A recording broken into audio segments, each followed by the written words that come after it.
Tu sais, là depuis tout à l'heure, j'attends que la banque elle ouvre et ça m'a rappelé une histoire de dingue que je n'ai jamais racontée, sur les réseaux. Tellement c'est une histoire de malade mental. Alors,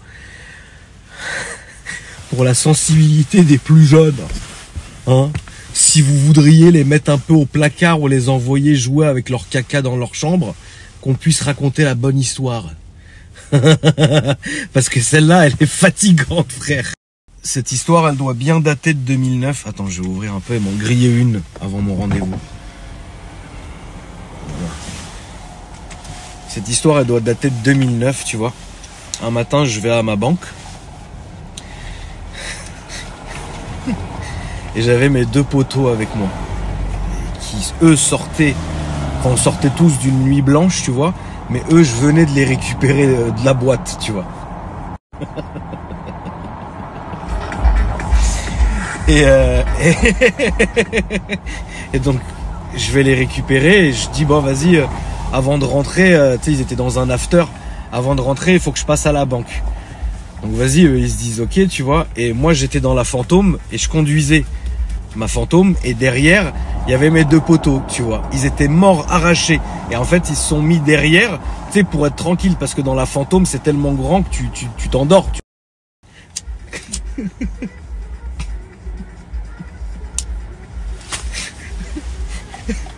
Donc moi je m'arrête à la banque et à l'époque le bureau de la banquière il était vraiment au rez-de-chaussée et vu sur la rue, tu vois. Et donc moi j'étais vraiment assis en face de ma voiture. Ta gueule. Et donc le rendez-vous il était long, parce que je sais plus, il était long, tu vois. Et à un moment, tu vois, donc moi, mes potos, je les avais laissés, les deux, ils dormaient, tu vois, dans la Rolls. Et moi, je fais mon rendez-vous. Et à un moment, je vois la vitre de la Fantôme à l'arrière qui se baisse un peu. Et je vois une main qui sort avec une chaussette dans la main. Et la chaussette qui tombe comme ça, tu sais. Et tu sais, moi, je commence à... Tu sais, je regarde comme ça. Et tu sais, je me dis, pourquoi ce bâtard, il a enlevé sa chaussette et il l'a jetée par la fenêtre, c'est chelou, tu vois. Mais mon Dieu, c'est bizarre ce que je veux dire, mais franchement, je remercie tellement le Seigneur de m'avoir fait vivre une jeunesse et une vie comme la mienne, quoi.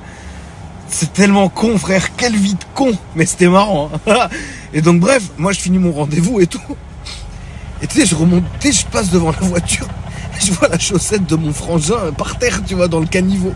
Je monte dans la voiture et je dis wesh frère. Donc derrière il y avait un de mes potes qui dormait comme ça, mort. Et là mon poteau il était comme ça avec un gros œuf doux, tu vois, comme un Tupac, frère. Je dis wesh, t'as fait quoi frère, pourquoi t'as... Moi je me suis chlette. Genre frère, je dis comment ça tu t'es chlette? Il me dit mais gros, t'as mis 3 heures, vas-y, je me suis branlé frère pour faire passer le temps. Il a fini dans sa chaussette, il a acheté la chaussette dans la rue, frère. Mais je lui ai dit, mais attends, tu t'es branlé devant ton poteau? Je dis, mais t'es un animal, frère. Il me dit, mais non, et dors. Et là, il pousse son pote, il fait, t'es dors, frère, t'es dors. Ouais, il dormait, ouais. Ah, les motards, putain, comment ils m'ont mal regardé, hein. Bah, RS6, bizarre avec moi, avec ma tête, on dirait que j'ai été expatrié d'Afghanistan, frérot. Là, en train de fumer devant la banque, garé sur les transports de fond, non. Non. Ouais.